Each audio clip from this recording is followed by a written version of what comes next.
নামাজের যে ফরজ ওয়াজিব এগুলো নিয়ে গন্ডগোল করে না, যত মারামারি গন্ডগোল ফতোয়াবাজি সব সুন্নত নফল আর মুস্তাহাব নিয়ে। আল্লাহুম্মা আমিন বলার পরে আপনি আল্লাহু আকবার বলে হাত বুকে বাঁধবেন, নাভিতে বাঁধবেন না ছেড়ে দিবেন, এই নিয়ে মারামারি হয়।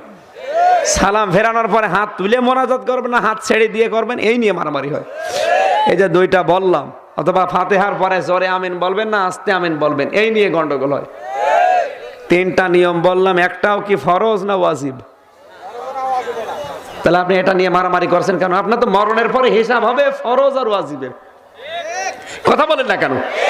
মরণের পরে যদি কেউ ফরজ আর ওয়াজিবের হিসাব দিতে পারে ওকে আল্লাহ মাফ করে দেবে। এই দুইটা নিয়ে কোনো ঝামেলা নেই, যত ঝামেলা সব সুন্নত মুস্তাহাব আর মুবাহ নিয়ে। এগুলো নিয়ে যারা গন্ডগোল করে দল বেদলে বিভক্ত হয়ে যাচ্ছে, আমার মনে হয় এগুলো ইহুদি খ্রিস্টানদের চক্রান্তের শিকার। আরো জোরে বলা লাগবে। ইসলামের ভেতরে কত নতুন নিয়ম দিয়ে আসল ইসলামই নেই।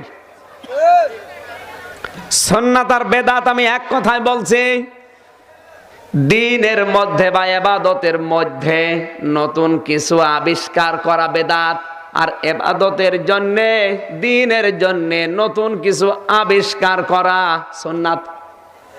কথা বলেননি? আপনি যদি ইবাদতের মধ্যে বা দ্বীনের মধ্যে নতুন কিছু আবিষ্কার করেন, ইবাদতের মধ্যে, ইবাদতের জন্য না, ইবাদতের আরো জোরে জিকির করা ইবাদত। এখন জিকির করতে গিয়ে যদি লাভ ঝাপ দেয়, ঢোল বাজায়, নাচানাচি করে, তাহলে এটা কিন্তু আর ইবাদত নেই। ইবাদতের ভেতরে নতুন একটা কিছু আবিষ্কার করলেন যেটা রাসূলের জীবনে সাহাবীদের জীবনে ছিল না, এইটাই বেদাত। এটা কি? আর যারা বেদাত করে সে যত বড় আল্লাহর ওলি দাবি করুক, ও জাহান্নামে যাবে। কুল্লু বিদআতিন দালালা ওয়া কুল্লু দালালাতিন ফিন্নার। এই হাদিস আমি বানালাম, আরো আসতে বলেন। নবীজি বলেন, মান আহাব্বা সুন্নতি ফাকাদ আহাব্বানি ওয়া মান আহাব্বানি কানা মাই ফিল জান্নাহ। যে ব্যক্তি আমার সুন্নতকে ভালোবাসে ও যেন আমাকে ভালোবাসে, আর আমাকে যারা ভালোবাসবে কিয়ামতের দিন তারা আমার সাথে জান্নাতে থাকবে। তাহলে ইবাদতের জন্য আপনি নতুন কিছু যদি করেন ওটা সুন্নাত, আর সুন্নাত যে করবে সে রাসূলকে ভালোবাসবে। এবার ইবাদতের জন্য কি? আপনাদের এলাকায় যে মসজিদ হয়েছে, কি হাট এটা? মদন হাট। এই মদন হাট মসজিদ যখন বানিয়েছিল ওই সময় কিন্তু এত পাকা ছিল না। পাকা ছিল হয়তো খড়কুটা দিয়ে, টেন দিয়ে, খেজুর পাতা দিয়ে, এরকম কিছু দিয়ে ঘেরা ছিল, কিন্তু এখন কি তাই আছে?